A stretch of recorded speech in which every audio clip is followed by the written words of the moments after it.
Kings, queens, and in-betweens, welcome back to City Boys Extra Time. We are back to discuss the MLS Match Day 2.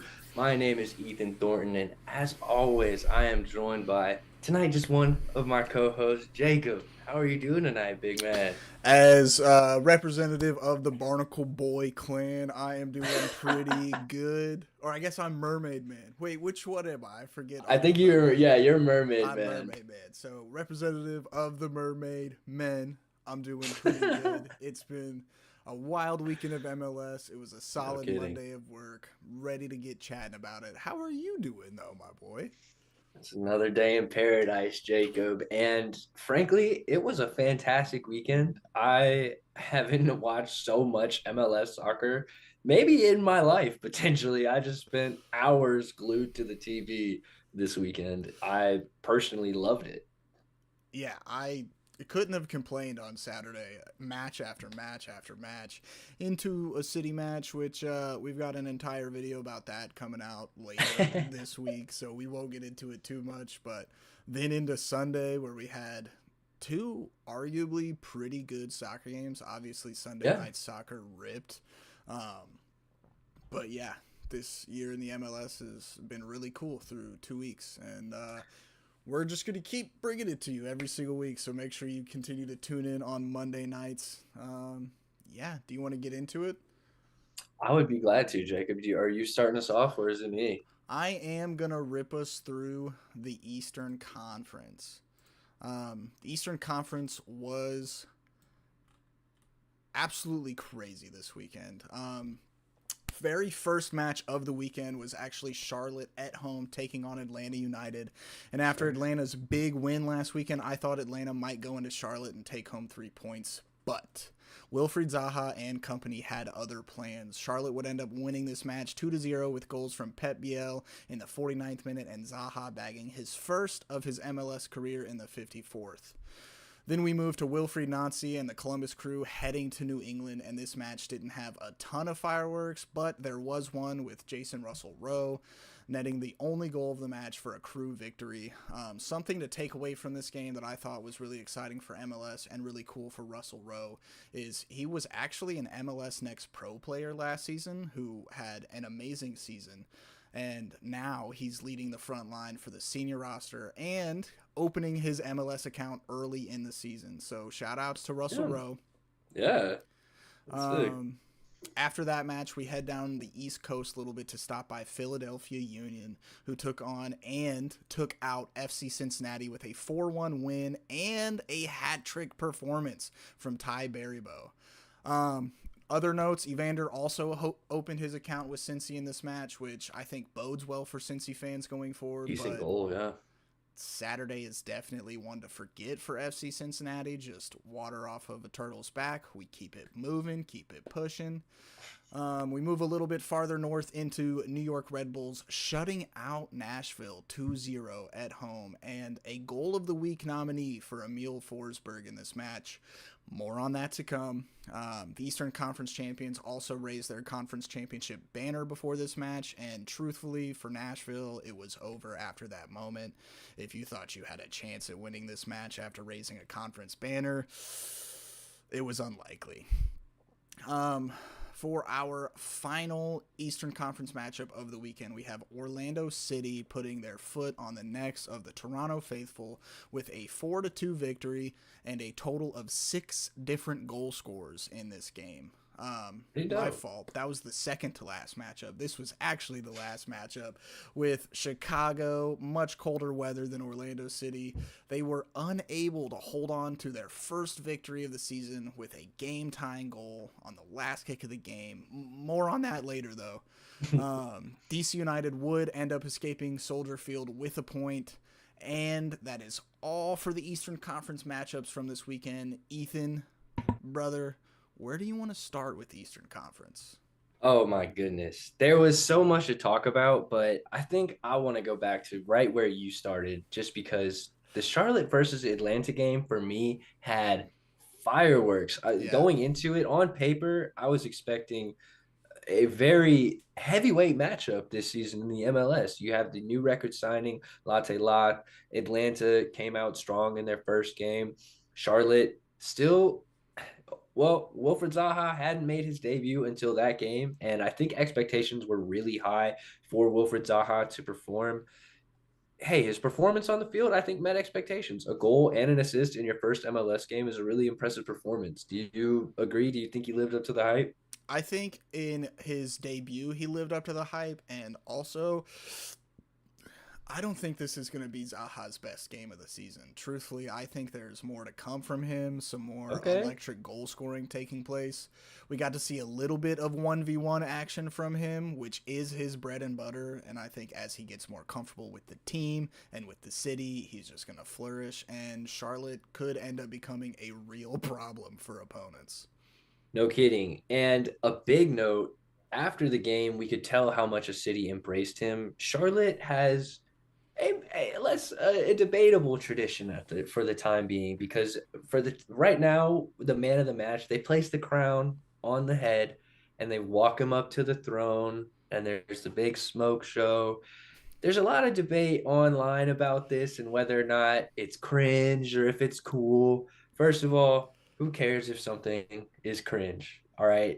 I kind of love the big deal that they make out of this. I think it is very American and I don't care at all. I kind of love it. I I love that am it would be also cool to on. be that close to Wilfred Zaha. Yes, I totally agree. I am on the cool train. I didn't find any cringe taking place from it. Being able to celebrate a man of the match with the supporter section is super cool. So shout outs to Charlotte for that.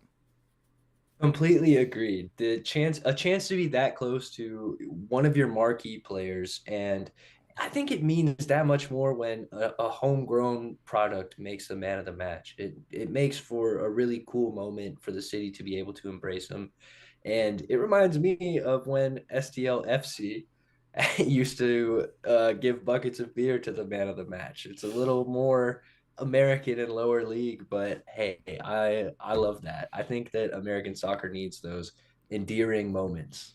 I think a good shoey in the MLS could be something that gets introduced from like if let's say where do I want to take this? Like a New Orleans opened an MLS franchise, a good shoey would be a dope celebration. Ooh, okay. Yo, New Orleans with an MLS team, Jacob, you're cooking right there, my friend. Um, I also want to talk about Columbus and New England because Columbus a 1-0 victory. It's not super convincing. It is over New England, but two wins in two games for Columbus. It's hard to say they're not looking strong at the moment. What do you think about Columbus? I think right now they're getting the job done. Like you said, it's not super convincing, but you can't argue with 6 points. It hasn't been pretty, but they're getting the result. They left New England with 3 points. Something I did want to touch on with this game, specifically Columbus, is I think it says more about the ceiling of Columbus when they've got their youngster bagging their only goal of the season than the Hmm. star power that they do have on that roster, not making it on the score sheet. So once all of those factors are figured out, Columbus is going to be looked at with the same view that we've been seeing them for the last 2 seasons.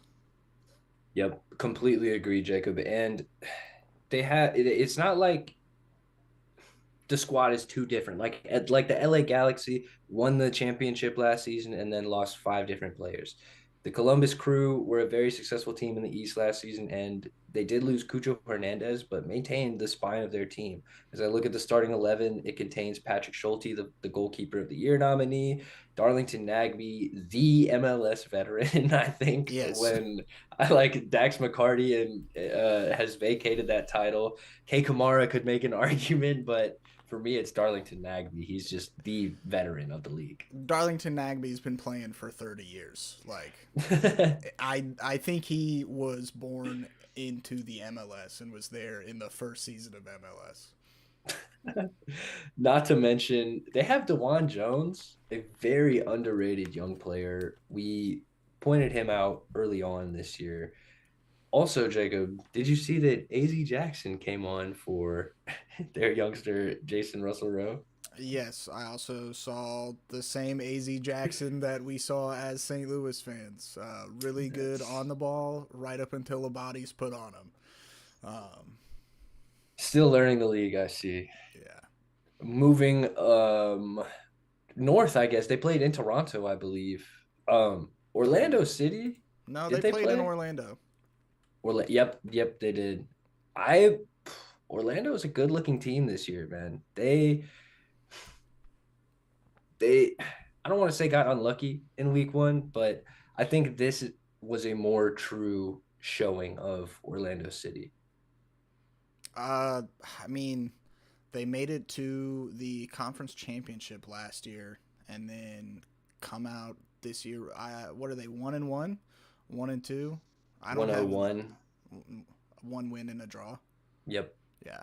Um, I think this was a very, very fun game for Orlando. I don't have Toronto as a really tough opponent right now for other teams. I think it is reflected in their place in the table right now. They are sitting in 12th position. But 4 goals nonetheless. There is a goal of the week nominee in that match. Kind of a poverty time goal, but still a cracking goal nonetheless. But this scoreline could have and probably should have looked more like 4-1 without that worldie that was scored. Yeah, unreal. And Toronto still kind of waiting on their stars to show up this year. Bernadeschi did get his goal in week one, but nothing much in week two. Matty Longstaff subs on. So I think Toronto, a squad similar to the LA Galaxy, still searching for their identity despite having talented people on the field. Another team searching for their identity right now, Nashville hasn't won a game this season. Sitting in Uh, 14th position, BJ Callahan, new head coach. How long do we give Nashville before we put BJ Callahan in the hot seat? Interesting, Jacob. Are they potentially on fraud watch? They do have a pretty dynamic strike partnership. Sam Surridge and Hani Mukhtar have started both games up top together. And like St. Louis City, they still haven't managed to find a goal. Unlike St. Louis City, they don't have a former MLS MVP on the squad. So it's interesting. I'm curious as to what it's going to take to wake up Hani Mukhtar this year. I also rate Walker Zimmerman as a really good MLS center back, and their defense hasn't looked very promising to start the season. He needs help. He needs outside back help. Maybe bring in someone.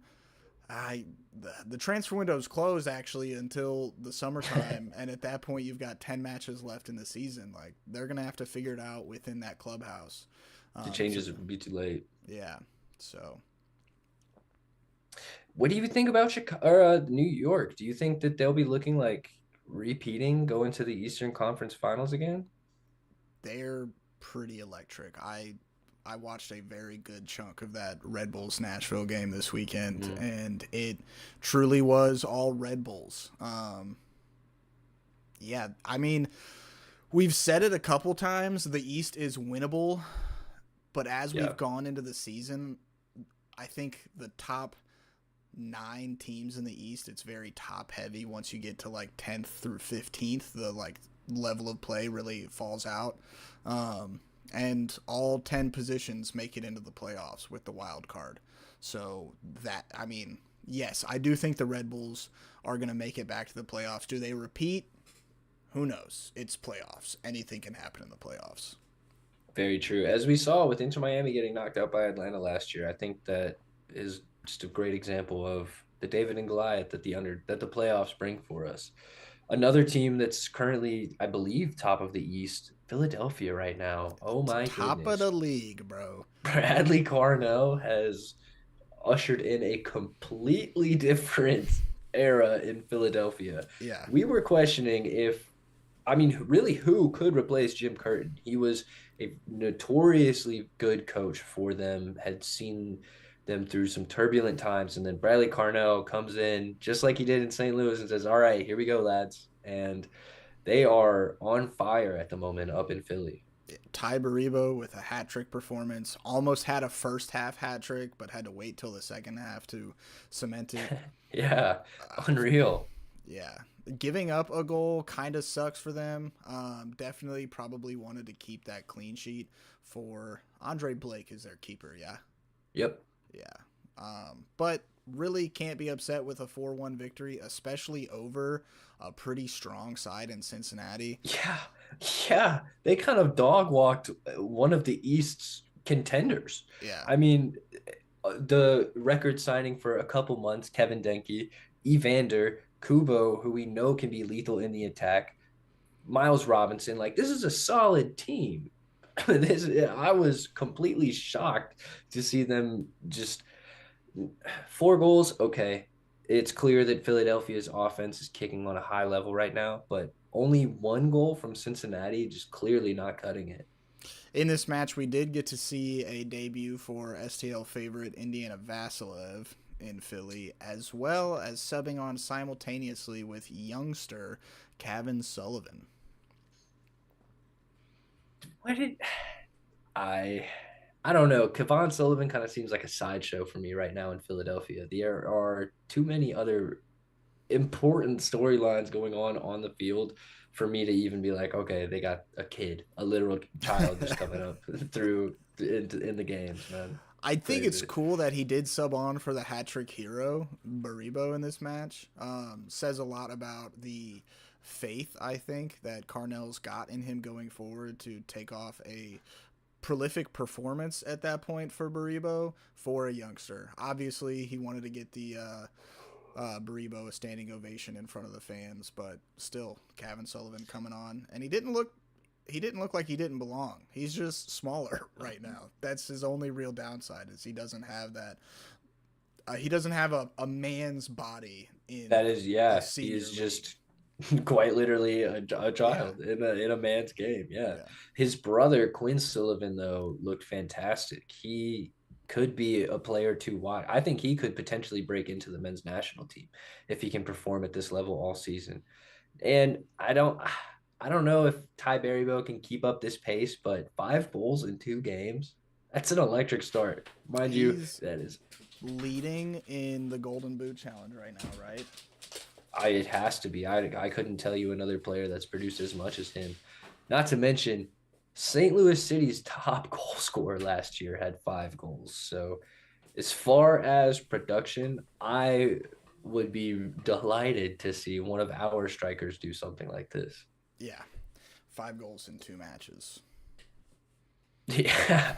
One of the last games from the East that I want to talk about, though, is Chicago and DC United because what a game. I mean, if you got to watch just one game in the of the MLS this weekend, I hope it was either this or Colorado and Dallas because these 2 games were action packed and you thought you knew what was going to happen, but it turns out you had no idea.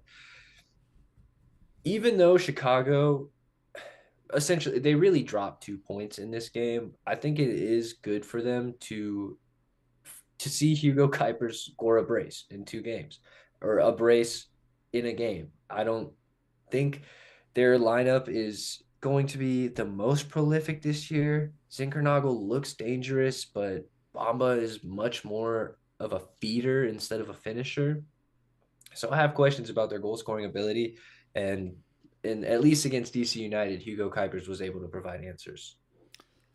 I actually think the result of this game and how it played out says more about the quality from FC Dallas than it does about the lack of quality from Chicago.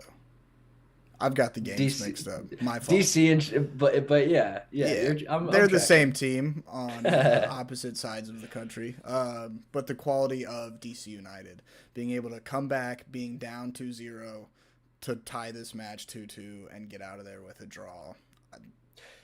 No, yeah, and not to mention, I thought for sure that Christian Benteke was burying a penalty to draw the game level. Bro, Yeah, let's talk about the end of this game for a second. What bro. a finish. Christian Benteke skies a penalty. I had my text drafted to Grayson ready to fire off saying, You missed on Benteke, dude. He is gonna be unreal this season. Just to see him sky a penalty kick. Sky it, like literally sky it, not anywhere close. He didn't like slip or anything on the penalty, didn't wrong foot his plant foot, any of the different mechanics that you can blame for skying a penalty. He just blasted it 50 yards over the Yep, crossbar. just too much power, too strong, hitting the Yeah. gym too hard. But fortunately, the soccer gods were smiling on DC United because they would get another chance. It gets dropped. Well, it's a corner kick that gets cleared, gets back out wide, served again, and then, in my opinion, the goal of the week happens. Just a nice floating overhead kick into the far post to secure a point away and keep Greg Berhalter from getting his first MLS win this season. I mean, for me, all of the ingredients for a delightful goal. Arguably match of the week as well, specifically with how it ended. There was chaos, there was lack of composure, there were some nutty saves. The Chicago keeper had an incredible point blank header save. Yeah, he did. Chris Brady played unbelievable. To be fair, Chris Brady probably should have saved them 3 points in that game, but it, when you see a goal like that, you just kind of have to accept, okay, a worldie was just scored on us, and He's it not is what it prepared is. for a looping overhead 75% bicycle kick goal. That's not something that's running through his match when he's scrambling to get into position. No chance. No chance. But and after he missed that penalty, Grayson pointed this out. Grayson's not here tonight, so I do want to speak this on Grayson's behalf. He celebrated the penalty miss pretty hard Yeah. from Benteke. He celebrated the miss as if he had saved it. And Unfortunately, not saved the the case. victory. Yeah. Yeah, that's it was maybe potentially karmic justice there, potentially. Is there anything else that you would like to talk about in the East, my good man, or are we ready to get into the West? I'm looking at the table. I think we've touched on it all. I am excited to hear your breakdown of the Western Conference, though. My friend, I'm very excited too because I thought the East had a lot to offer, especially after last week. Last week I was covering the Eastern Conference and I was like, okay, we'll see about the West. Like I feel like it's slightly predictable. No. Mm-mm. I could not have been more incorrect. We're gonna get started in essentially chronological order. We're going to start with Salt Lake and Seattle, which Salt Lake won 2-0. We're going to get started on Nuhu's own goal. Everyone's favorite player, own goal, got involved this week. And poor Nuhu, the commentator said it perfectly. Nuhu giveth and Nuhu taketh. All right. He is just one of those players. All right. Very bad miscommunication between him and Stefan Fry lead to RSL being able to open up the scoring very early on in the 7th minute. Seattle, I think they look good on the attack. They made their new signings, Jesus Ferreira and Paul Areola, but I think they're lacking in chemistry at the moment. Maybe it's going to be time with the squad together. I don't foresee Seattle not being a competitive team in the West this year, but for the time being, they lack chemistry. For RSL's second goal, Chicago was assisted by Diogo Goncalves. Oh, Goncalves. Oh, Diogo is what we're sticking with there. But a beautiful bit of hold up play from Ashago. This is what you want from your big man, your target striker. He brings down the pass from his goalkeeper with a beautiful chest touch, drops it on his foot, plays a wall pass with Diogo, and Diego plays just a beautiful ball through, played perfectly. He's able to tuck it away in the far corner. 2-0 to RSL in the 78th minute. RSL might be real this year. We were wondering where their goals might come from if it's not Diego Luna, but Ashago looks like he might have something to say about that. We're going to move into my favorite hate watch of the weekend. Sporting Kansas City versus San Jose. in which San Jose would take a 2-1 victory over St. Louis City's Little Brothers. A new look top of the West, San Jose Earthquakes, would get underway in Kansas City very early on, just 2.5 minutes in. One of the MLS newest and most electric strike forces would just silence the KC crowd early on. They were still in their first chance of the game, and you just hear the opposite of a crowd pop. Joseph Martinez would pick up the ball from a nicely weighted pass on the top of Kansas City's box. After dragging both center backs over to him, they would make a tackle, but an unlucky bounce would find its way right to Chicha Arango and put the Quakes up 1-0. Arango has officially opened his account for the Earthquakes. We're going to move into the 16th or the 18th minute where San Jose would be taking a corner. Kansas City's goalkeeper Polskamp would go for the punch. If they put it right on his head and he's not able to clear the initial ball, it hits the deck, and Joseph Martinez, the goal magnet, is there to put it away and open his account for the San Jose Earthquakes. I believe I could be wrong here. We're live, so I might not be able to fact check this, but I think he tied Bradley Wright Phillips Mm-hmm. for the top 10 goal scorer of all time in the MLS. Six, I think. Sixth. Around there. He's not quite top 5 yet. He hasn't hit that level yet, but I damn near forgot. I mean, Joseph Martinez is a clinical MLS striker.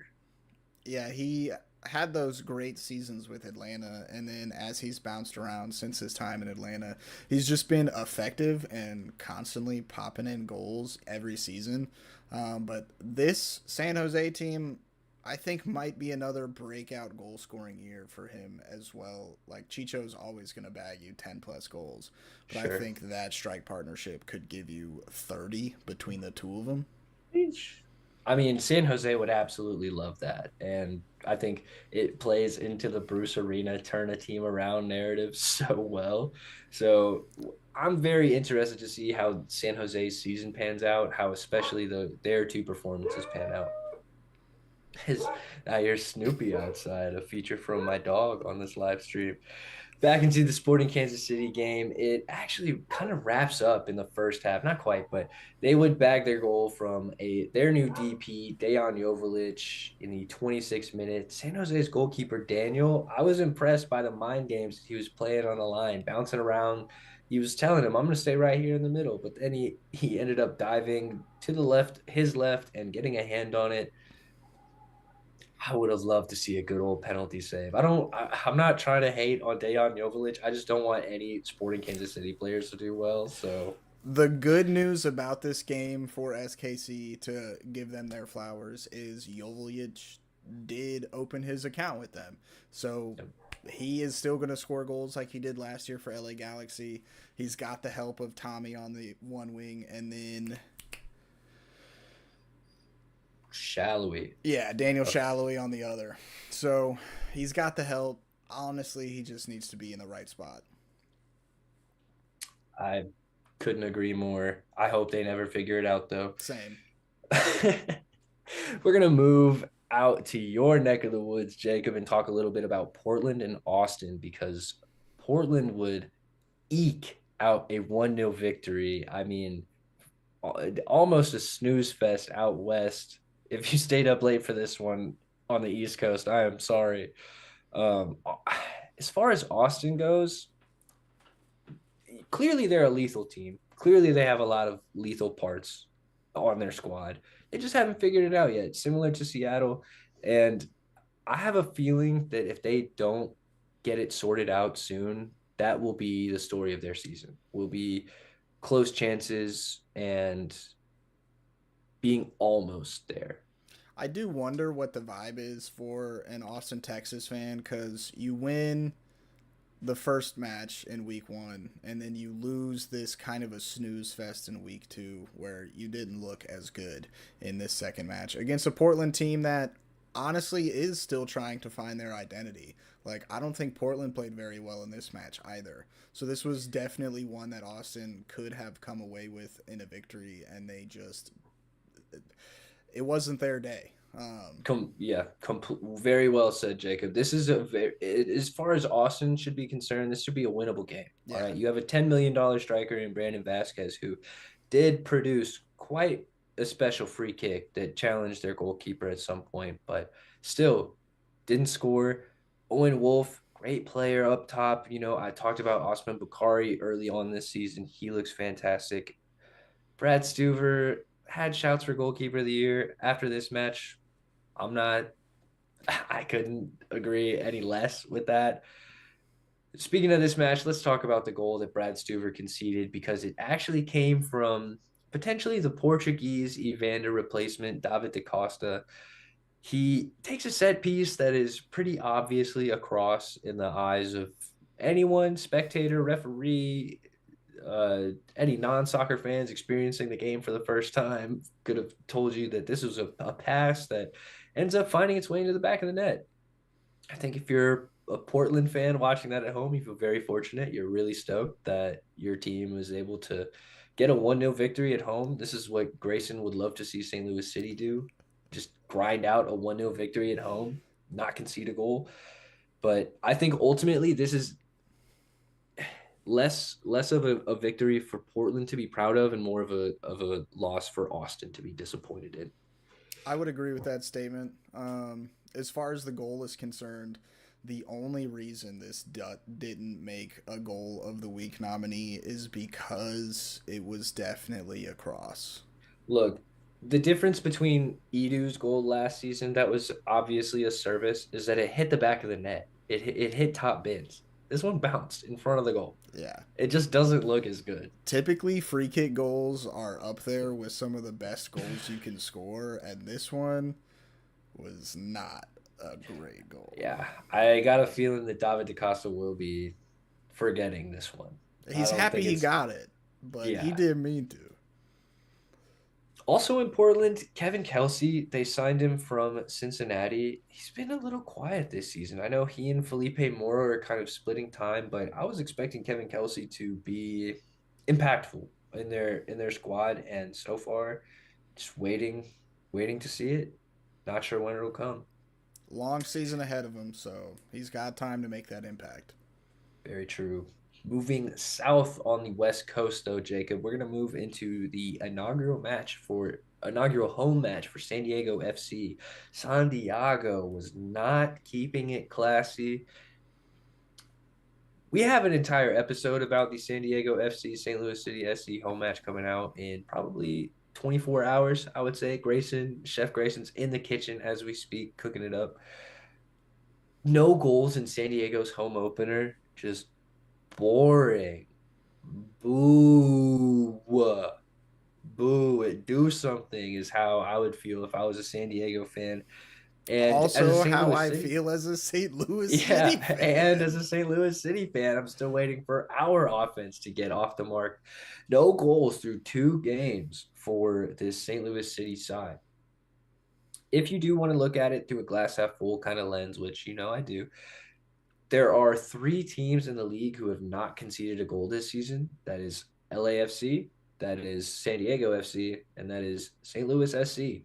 So there are some positives. We're also still technically undefeated after 2 games. Other than that, though, there's not too many positives to take away from that game from either side, as far as I'm concerned. Going into Vancouver versus the reigning champions, Los Angeles Galaxy. Now, Jaden Daniels might be the young player of the season. I mean, Kavan Sullivan, who this kid is unreal. Watching him play a full 90 was just an absolute pleasure. I was impressed by the kid. I I really like their first goal from Sam Adekube. Very impressed. Vancouver looks like they have got it put together. Brian White looks good. Did you see Brian White play this week, Jacob? I actually did not catch this game. I He and haven't Ryan even caught the Gauld, highlights. he and Ryan Gauld picked up right where they left off, and The Vancouver attack is slightly worrying, if I'm being honest. I think they are very good. LA Galaxy, the reigning champions, starting off 0-2, Jacob.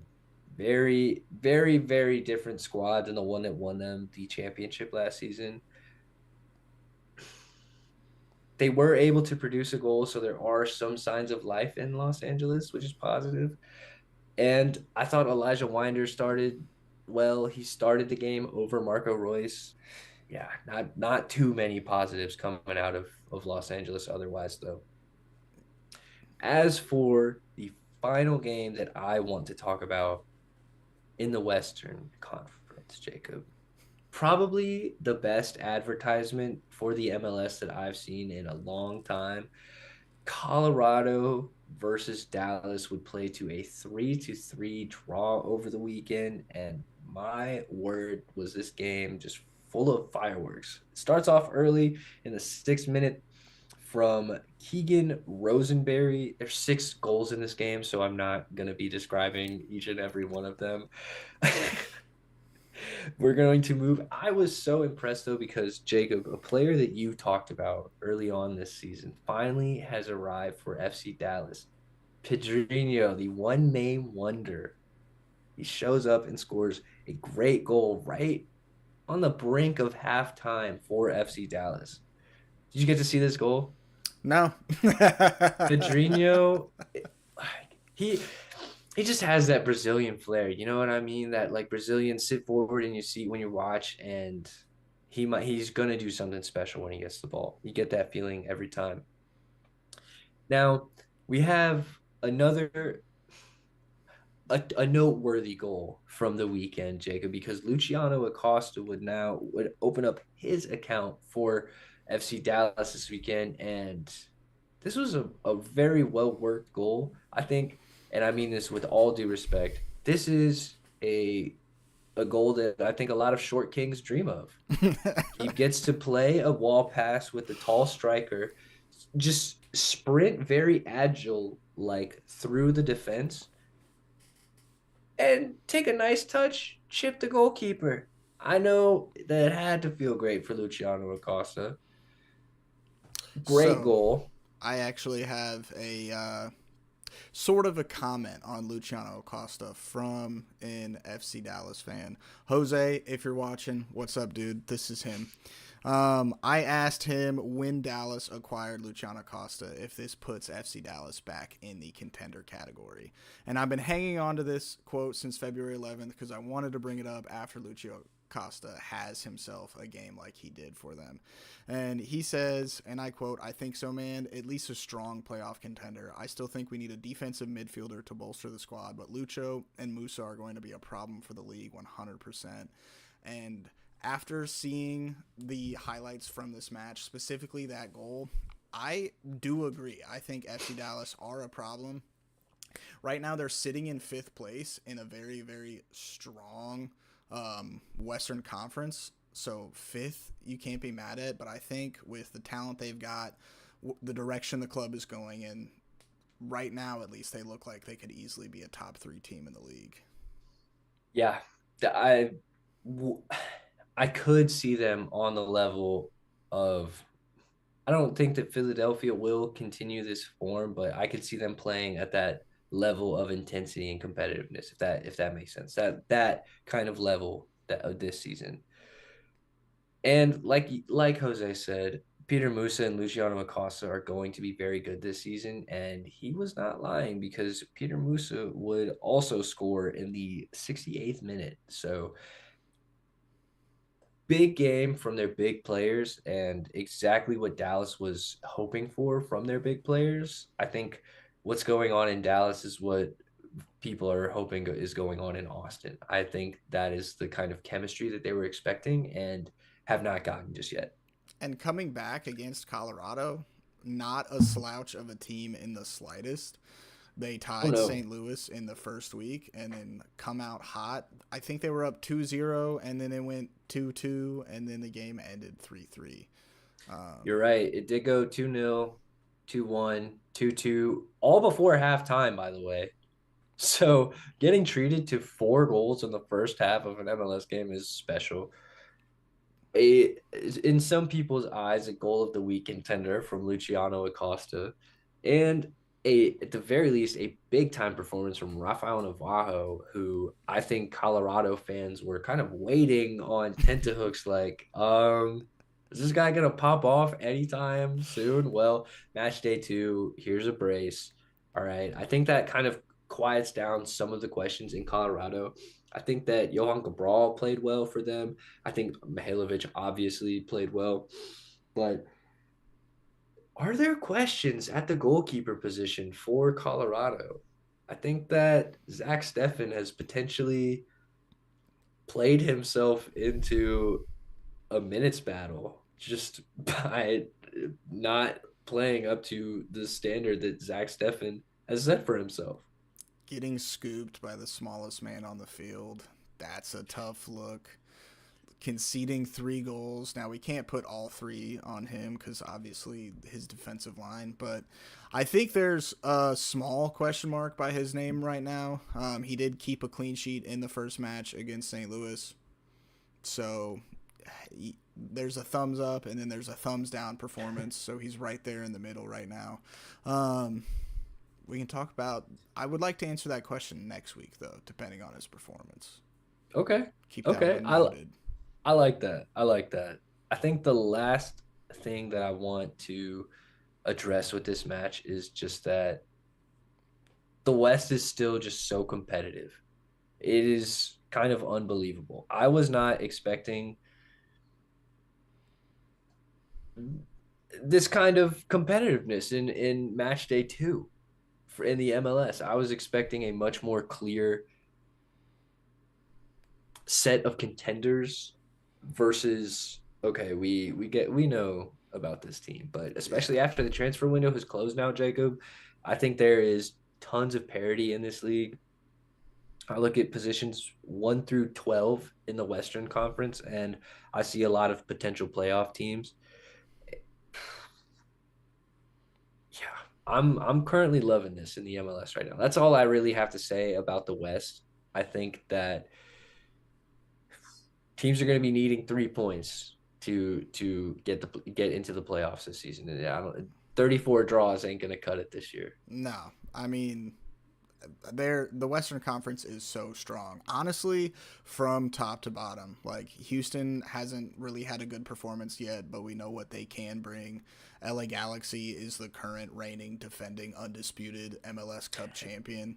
Um, Sporting Kansas City is probably the main team I see on here that like really lacks an identity at this point. They have said multiple times this is a rebuild, and their manager has 3 windows to complete this rebuild. So that's a very long leash for Sporting Kansas City. Also, that gives you a lot to look forward to in the future. But then, like Seattle, we know they started off slow last year, and then they made an incredible run and were super hard to play with. St. Louis, undefeated. Colorado, undefeated. Portland, kind of with Sporting Kansas City on lacking an identity. They do Yeah. have that win, not a great win. RSL, strong team. Austin, strong on paper. Minnesota, strong. FC Dallas, strong. San Diego FC, can't score against St. Louis. LAFC, very strong.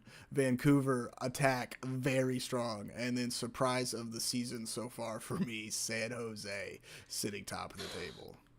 Unbelievable scenes going on out west right now. I think that for me, San Jose is the story of the league right now. Philadelphia is also quite awe-inspiring, and But Philly didn't go from last to first. this is like quite literally the turnaround of dreams. This is what every last place team dreams about starting off as into their next season. They acquired new strikers, they acquired a new manager, and they have taken this momentum and are putting it to great use. Who does San Jose next week has Minnesota? That is going to be a fantastic game. 10:30 Eastern time. Are they playing Ooh. in Minnesota? It looks like they're playing in Minnesota. Interesting. That would be a game to earmark if you're going to watch it. If you're going to stay up late on the East Coast and watch a match, that's one that you should tune into. Do you have any other notes that you want to talk about in the Western Conference? Let's see. Just it. No, no, actually, we did a damn good job covering the West, Jacob. Okay, I want to quickly get into the inter conference matches, and then roll into our goal of the weeks because we're coming up on about 50 minutes of All time. right, let's So, do it. gonna kind of bang this one out. So, we did have 3 interconference matches for you guys this week. It was Minnesota versus Montreal, which played into not a fantastic super northern soccer game. Minnesota ended up taking that match 1-0. LAFC, in a similar vein, played New York City FC, took that match 1-0. But your Sunday night soccer matchup of the week, without Lionel Messi on the screen, Inter Miami, Houston Dynamo, 4-1. Inter Miami get out of there with 3 points. Also have a goal of the week nominee from that match. What did you make from an Inter Miami team performing so well without the star of the league, arguably the GOAT, Lionel Messi on the field? I mean, I have gone on record as calling Javier Mascherano potentially fraudulent You as a did it last manager. week. You did So literally last week on this show. You called him a fraud. for that, I think he saw our episode, was like bet, and then put out a fantastic squad mixed with young players, veterans, and people ready to make a name for themselves in the league, such as Talasco Segovia. Oh my word, what a performance. Also, Thiago Allende, what a goal. Out of Oh my nowhere. God. I mean, the confidence to take that on, I don't know if a lot of people understand what it means to take the shot at the far post at the goalkeeper. Just yeah, the technique, the confidence. Inter Miami is buzzing after 2 games. I know they got a loss in their first match, but they made Houston look bad. Yes. And that, I guess, that is pretty disrespectful to Houston to just call them bad outright. But Jack McGlynn underperformed. Nico Ladero did bag a goal as consolation, but man, I mean, I was very impressed by Miami. Yes. After seeing all the drama come out about Messi not traveling to play Houston, I was a little disappointed because it's the same argument with the NBA. Like, these people spend their hard-earned dollars to see the best players in the world play. Like, why are we load managing in game 2? But after seeing that match, like, genuinely the only thing you could have asked for other than seeing Miami play so well is seeing Messi on the field. So I would Pretty much. then make the argument that, like, you got your money's worth of a soccer game. That was an uh, Yeah, offensive, amazing show that Miami put on against no Houston. doubt. Hey, 5 total goals, a red card, and you got to see Suarez, Alba, and Busquets. You gotta Suarez had take it himself for a good game. His flick through ball for the Allende goal was class. I also want to shout out Obafemi Awodeso, the center back for Houston. I've been following him on TikTok for like 3 years, and now he's an MLS player. Just pretty cool. He played in college at Penn State and got drafted by Houston last year. Played for their second team, and now is in their starting squad. I mean, kind of the stuff of dreams if you're an American player. For real. If you're not going to be able to go the route of playing for an academy team overseas, that is what you want from your soccer career, is to do what he did. Got to man Mark Suarez. Yeah. Crazy. Well, do you want to get into our goal of the week nominees? Let's talk about him, Jacob, because there has been just a slight bit of debate over these. Yeah, so first and foremost, this segment right here is our goal of the week nominees. If you do want to take part in voting on the goals of the week, do follow us on Instagram. After each match day, we put up a poll for you to make your voices heard. So go show our Instagram some love. Uh, it, the tag is in the description. It is also literally coming across the screen right now at St. Louis City Boys. Um, so we have 5 nominees for you this week and 1 honorable mention. I will start with the honorable mention. It is the Lucci Acosta, As Calm as You Like. He gets on the end of a perfectly weighted ball, finds himself 1v1 with the keeper, and gives a kiss of a scoop on the ball to tie the game for Dallas. Um, the main reason this did not make the actual nominee list is there's a high bar for goal of the week, and one of those judgments is an oh my word finish. And this one was almost there. It was pretty impressive, but it wasn't oh my word worthy. Unlike these next 5 we are about to talk about. The first one, goal of the week nominee number 1 is none other than the ultimate family man himself. Emil Forsberg bagged himself a beautiful curler in the 30th minute of their match. He received it at the top left of the box, faces up his defender, gives a just the subtlest of a hip feint to create just enough space for him to curl his effort into the top right corner. It was incredible to watch. I literally said, "Oh my word," as it went into the back of the net with a couple changed choice words. Ethan, take us into nominee number 2. Jacob, I would be delighted because this is a free kick banger, which you know we love to watch. Cesar Araujo from Orlando City over Toronto lines it up, gears it up straight over that near post, and just hits it top bins.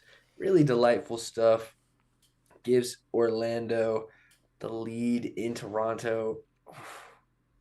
Really good stuff to get the scoring off the mark there. I was impressed by that. Personally, wasn't my pick for goal of the week. But let's move on to the next one, Jacob. Nominee number 3 happens in the 86th minute of the Toronto match. Toronto whips an across that gets headed out to the one and only Debbie Flores, who strikes it pure, low, and from about 25 yards out. And the ball never touched the ground until Debbie went into the back of the net to pick it up for himself. Ethan, take us into number 4. Well, Jacob, we have talked about it on stream already, but I would be remiss if I did not talk about my pick for the most beautiful goal of the week. DC United has a corner kick and it gets cleared out casually at the end of the game. They need their leveling goal, though, so the ball gets sent back out and crossed in to a Mr. Jacob Morel, who facing away from the goal doesn't care, flicks it over his head in bicycle kick fashion to bring DC United level on 2-2. Jacob, what's the next pick? Final, but definitely not the worst goal of these 5 is the Tadio Allende. He received that flick ball we were just talking about from Luis Suarez at the half line, takes it the rest of the way of the field on his left foot, squares up the goalie from the top of the box, puts in a perfect, always curling away from the keeper shot into the upper right corner side net. Mwah, Allende's goal. That does bring us to our winner. And Ethan, I'm sorry to say, but your pick was second place on the voting polls. Goal of the week is number 3, Debbie Flores, 25-yard piss missile. Yeah, I can't hate on this one. I personally picked the family man himself, Emil Forsberg, to win this one. Looks like I was the only one that voted on number 1. But with 50% of the votes, Debbie Flores, you get match day 2 goal of the week honors. Wow. I never thought I would see the day where I disagreed with our loyal Instagram followers like I do right now, but just Are we just sleeping on bicycle kicks nowadays? It was like 75% of a bicycle kick. Okay. If he completed it, might be a Okay. different story. Look, I've tried the bicycle kick and it did not end well for me. All right, it put me in a boot. So until you've pulled off the skill, I don't want to hear it from anybody out here. It's the craziest thing I've ever seen. Alrighty. Well, any last notes before we wrap this one up? Well, Jacob, actually, I do kind of want to quickly run into next week's games a Okay. little, just very quickly Okay. because obviously we're going to be watching out for St. Louis City, right? But Always. Miami and Charlotte, very interesting. I don't know if I got a clear winner in that game. I think Seattle and LAFC going to be another enticing game. DC United versus Kansas City. I'm expecting DC United to finish them off. I'm expecting them to just deliver a kill shot.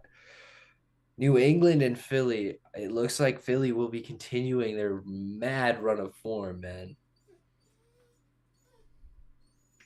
Any games you excited for? I haven't looked at next week's matches, but give me a second here to pull them up. They got a Canadian matchup this week. Vancouver and Montreal, eh? I think Atlanta versus Red Bulls. That's going to be fun to watch. Yeah, it will. Nashville, Portland, battle of lacking identities. That could be a snooze fest. Yeah, I'm expecting 1-0 there. Like you said earlier, San Jose, Minnesota. That could be fun. RSL, San Diego. That could be That's one that fun. I just saw, man. I think that one's gonna be exciting. I think, I think even Columbus Crew, Houston Dynamo could be a fun match to Really? You watch. don't think Yeah. Columbus has that one in the bag? I don't. I mean, I think they're probably favored in this match, but Houston Dynamo needs to get Surely. it going sooner rather than later. And week 3 against Columbus.